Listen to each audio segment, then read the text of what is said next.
Hello friends, welcome to my channel. आजिर भिडियोटी मुख्यतः पिलामानंकु काश थंडा हेले केमिति छाड़िबो ता उपरे बनौछि।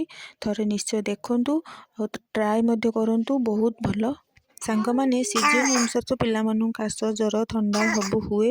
जदि जो पिलामानंकु काश होउछि छाड़ू नहीं, मेडिसिन खाइला परे भी छाड़ू नहीं, सेमान पई गुटे उपाय करंतु। किछि अदा रस रुहंतु, सेतिरे महू मिसेन भलो से फेंटी नियंतु। एबे अदा ये महू भलो से फेंटी नवा। देखंतु मुझे फेंटी नउछि।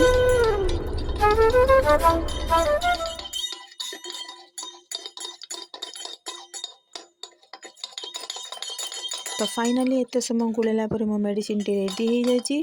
आपको पिलामानंकु खाइबा पूर्व आउ पिला को खाया को दिंतु। देखिए निश्चय भाव में काश छाड़ी जीवो। 2 दिन रेगुलर सकाळे संध्या देवे खाली पेटरे। जे महूटा चाटी खाइले भल ठंडा हुएनी, किंतु छोट छुआ मैंने अदा जेहेतु पड़ी खाया को राजी हेबेन, चामच रे पेदेले बहुत भल। यहाँ गोटे बहुत इफेक्टिव मेडिसिन। निश्चय थे ट्राए करूँ। मत कमेंट रे जनातु काम करुच्ची कि नहीं। जदि वीडियो भल लगी था चैनल टी सब्सक्राइब कर दिंतु। जय जगन्नाथ।